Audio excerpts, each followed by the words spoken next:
कर ही कोई काम करे, क्योंकि नीचे वाला तो माफ़ कर देगा, आपका बहुत होगा तो 2 महीना जेल जाइएगा, कोई क्राइम कीजिएगा तो, लेकिन ऊपर वाला माफ़ नहीं करेगा। इसलिए आप सभी से मेरा निवेदन है कि इस चीज़ के किसी बहकावे में मत आइए और आप भाईचारा बना कर रखिए। तरीके से बम्बई में बम ब्लास्ट हुआ और बिहान भैला से वो चलते रहा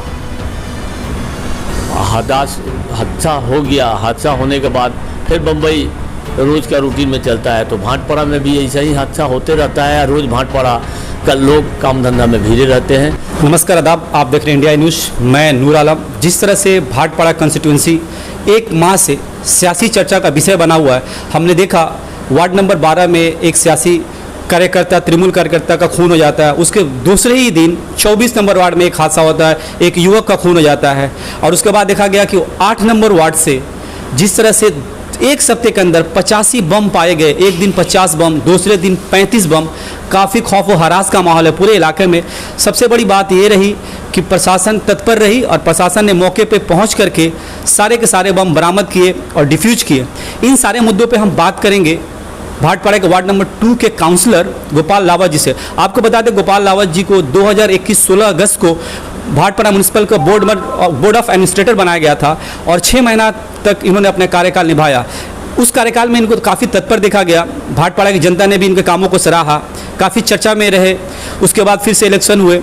अभी बतौर काउंसलर 2 नंबर वार्ड में ये अपने फ़राइज अंजाम दे रहे हैं। आइए हम बात करेंगे, जानने की कोशिश करेंगे अभी जो भाटपाड़ा के हालात हैं, इन मुद्दों पे गोपाल जी का क्या बयान है। गोपाल लावत जी, इंडिया न्यूज़ में बहुत बहुत स्वागत है। आपका भी बहुत बहुत धन्यवाद। आपका व्यूअर के भी हमारे तरफ से नमस्कार। गोपाल लावत जी, जिस तरह से एक सप्ताह में 85 बम पाए गए, लोगों का अनुमान है कि शायद ये 2019 जो दंगा हुआ था हिंदू मुस्लिम, ये दोहराने के फिर से साजिश थी। भगवान का बोले कृपा है कि प्रशासन तत्पर रही और ये 85 बम बरामद कर लिया और डिफ्यूज कर दिया। इस पे आप क्या बोलना चाहेंगे? देखिए, हम प्रशासन को धन्यवाद देना चाहते हैं कि प्रशासन हमें अपने काज को बहुत बखूबी निभा रही है और अच्छा से निभा रही है। जो बम बरामद हुआ है, ये प्रशासन को ही तारीफ जाता है। प्रशासन इसको लिए जो काम किया है, 2-3 दिन के अंदर 85 बम बरामद किया, तो लोग बहुत बहुत धन्यवाद। दूसरा बात यह है कि बम बरामद होने से एक चीज़ तो आपको बखूबी हो गया, जो बम कहीं ना कहीं फटता, बिल्कुल वो नए बाज़ार में फटता या कहाँ फटता, बम उसके थ्रू फटता है। तो इतना बम ये अगर लेकर उसको बेकार कर दिया गया है, नफरती लोग उसका इस्तेमाल नहीं कर पाए, तो गलत लोग हाथों में ना गया, तो ये सबसे अच्छा बात है। और सबसे बड़ा बात है कि प्रशासन अपना काम बखूबी निभाया और उसको लेकर वहाँ से हटा दिया, उसको बेकार कर दिया। गोपाल जी, हम लोगों ने वार्ड में घूमा, पूरे जनता से भी बातें करी। जनता में काफ़ी डर का माहौल है और कई एक लोगों ने ये भी कहा कि इतने बड़े हादसे हो जाते हैं लेकिन हमारे इलाके के जो एमएलए हैं वो कहीं भी हमारे पास खड़े नहीं दिखते हैं। तो इस पे आप क्या कहें? क्योंकि लोगों का क्या होता है कि उनकी सियासी रहनुमा जो है, चाहे काउंसलर हो या एमएलए हो, इन बुरे हालात में उनके साथ खड़े रहो ताकि उनको एक आश्वासन मिले। लेकिन लोगों का कहना था कि उनका एमएलए कभी भी उस वार्ड में उन इलाके के लोगों के पास आके खड़े नहीं होते। देखिए, एमएलए साहब का बारे में अगर देखा जाए तो अभी तक ले वो नज़र नहीं आते हैं, कहीं भी कोनो प्रोग्राम में वो आते नहीं हैं। तो लोगों का बोलना ठीक ही है।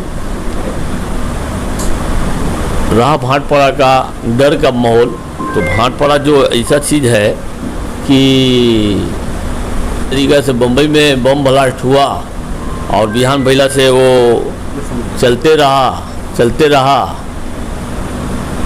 हादसा हो गया। हादसा होने के बाद फिर बम्बई रोज़ का रूटीन में चलता है, तो भाटपाड़ा में भी ऐसा ही हादसा होते रहता है। रोज़ भाटपाड़ा का लोग काम धंधा में भीड़े रहते हैं।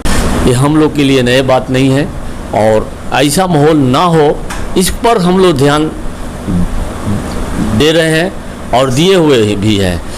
पहले से बहुत तपस्या आज के डेट में भाटपाड़ा सुधर गया है। भाटपाड़ा में आज जो आप मेरा बाइक ले रहे हैं, ये आप कहीं नहीं पाते, हमें खो ही नहीं पाते। भाटपाड़ा 2 साल पीछे जाइएगा तो यहाँ रोज़ बम गिरता रहा, बम कितना गिरता रहा ये कोई गिर नहीं पाता रहा। एक आगो बम गिर गया तो उसको लिए आदमी बोलता है जो बम गिर गया है, लेकिन यहाँ ऐसा समस्या है कि रोज़ बम गिरता रहा और रोज़ लोग घायल होते रहे। कितने मांग चूना हो गई, कितने बहन की कलाई चूना हो गई, बहुत लोग मारे गए, कितने लोग के घर लुटाया, हिंदू मुसलमान सभी लोग तराई तराई थे। लेकिन भाटपाड़ा आज फिर अपने रौनक पर आ गया है। छोटा मोटा हादसा होते रहता है, जो बम धराया है, भारी मात्रा में बम धराया है।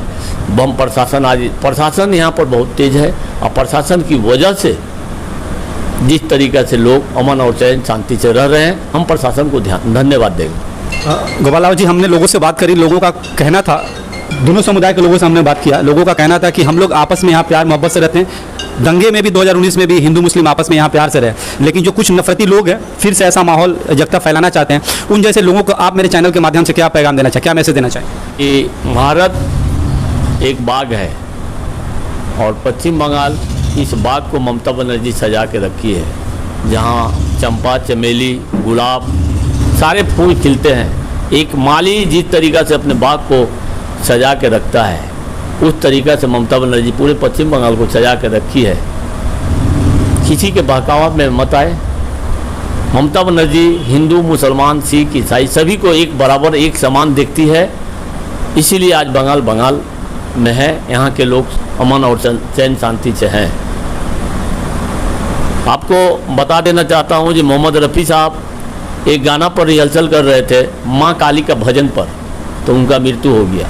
वो एक मुस्लिम थे, लेकिन गाना भजन माँ काली का भजन पर रिहर्सल कर रहे थे तो उनका मृत्यु हो गया। वो एक गाना गाए थे, मन लगे नहीं हरि दर्शन को, आज मन तरसे हरि दर्शन को। ये मोहम्मद रफ़ी साहब गाना गाए थे, मन तरसे हरि दर्शन को। ये हिंदुस्तान है, हिंदुस्तान की ये गाना को लिखने वाला एक मुस्लिम भाई थे, म्यूजिक देने वाला एक मुस्लिम भाई थे, गाने वाला एक मुस्लिम भाई थे। बच्चा कहाँ है? हर हिंदू के मंदिर पर, हर हिंदू के घर पर सुबह सुबह बजता है कि मन लगे नहीं हरि दर्शन को। ये गाना बहुत टॉपेज हुआ था, मन हिंदू के इलाका में, हिंदू के मंदिर पर, हिंदू के घर में। तो यही हिंदुस्तान है जहाँ एक मुसलमान गाना गाता है या हिंदू के घर में बजता है। तो इस बात को सजा के रखना होगा। हम मुसलमान भाइयों से भी बोल रहे हैं और हिंदू भाइयों से भी बोल रहे हैं कि किसी के बहकावे में मत आइए। अगर घर में लगेगी आग तो देखेगा नहीं कोई कि घर किसका किसका जला। तो ये आपको मैं आपका चैनल के माध्यम से यही बोलना चाहता हूँ, कम से कम ये बात ज़रूर सोचे कि बनाने वाला ऊपर वाला हिंदू और मुसलमान को दोनों को वही बनाया है, तो उनको कम से कम ये चीज़ ख्याल रखे कर ही कोई काम करे। क्योंकि नीचे वाला तो माफ़ कर देगा, आपका बहुत होगा तो 2 महीना जेल जाइएगा, कोई क्राइम कीजिएगा तो, लेकिन ऊपर वाला माफ़ नहीं करेगा। इसलिए आप सभी से मेरा निवेदन है कि इस चीज़ के किसी बहकावे में मत आइए और आप भाईचारा बनाकर रखिए। गोपाल रावत जी, आपने जब बोर्ड ऑफ एडमिनिस्ट्रेटर रहे म्यूनिसिपल के, काफ़ी एक्टिवली काम किया। आप 2 नंबर वार्ड के काउंसलर हैं, तो बतौर काउंसलर आप अपने वार्ड के लोगों के लिए और क्या क्या करना चाहते हैं? आपके दिलो दिमाग में है कि मेरे वार्ड में ये काम नहीं हुआ, इस काम को मैं जल्द जल्द करूँगा, उन सारे कामों को या आने वाले वक्त में क्या गिफ्ट देने अपने वार्ड के लोगों को, उसके बारे में थोड़ा सा बताएं। देखिए, भाटपाड़ा का प्रशासक रह चुके हैं, 2 नंबर का काउंसलर हैं, लेकिन हमारे लिए पूरा भाटपाड़ा अपना है। खाली 2 नंबर वार्ड देखने से तो चलेगा नहीं, जीते वहाँ से हैं, कुछ हक उन लोगों को ज़्यादा पड़ता है, लेकिन हमारे लिए पूरा भाटपाड़ा को जो करना होगा करेंगे और भाटपाड़ा के लोगों के लिए करेंगे। एक ओनली 2 नंबर वार्ड मेरे लिए कोई बड़ा बात नहीं है, सब वार्ड मेरा अपना है और सभी वार्ड के लिए काम करेंगे। कुछ ऐसा काम जो 2 नंबर वार्ड में करने वाले, क्योंकि बतौर काउंसलर आपको करना होगा, तो कुछ ऐसा कर रहे हैं? देखिए, मोटा मोटी 2 नंबर वार्ड के लोगों के लिए जो करना हो रहा है, नॉर्मली क्या होता है सर, काउंसलर का जो काम होता है लाइटिंग का, ड्रेनेज का, देखिए ड्रेनेज का, लाइटिंग का जो काम है, ऑलरेडी प्रशासक रहते हुए हम इधर टाउन इलाका में सारे रोड और लाइट का काम बखूबी कर चुके हैं। कुछ कुछ रोज होता है और हो भी रहा है।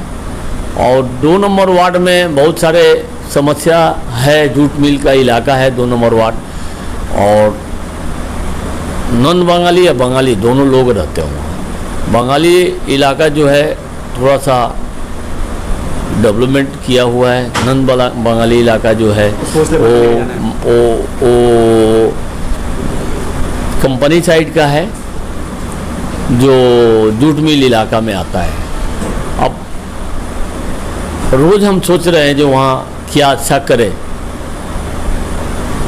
जीता हुआ तो 4 महीना हुआ, देखते जाइए। जब प्रशासक रह के हम अच्छा काम कर सकते हैं तो वो वार्ड में रह के हम काम नहीं करेंगे, ऐसा तो बात नहीं होगा। लेकिन आपका चैनल का माध्यम से कुछ अच्छा ही मिलेगा। आने वाले दिन इंतज़ार कीजिए। चलिए, धन्यवाद। इंडिया आई न्यूज़ में आप सभी का स्वागत है। आज मैं आपको बताना चाहूँगी, कोलकाता मैरिज हॉल कम कीमत में अच्छी फैसिलिटीज़ प्रोवाइड करती है। एंगेजमेंट, शादी ब्याह व दीगर मामलों के लिए कोलकाता मैरिज हॉल बुक करें।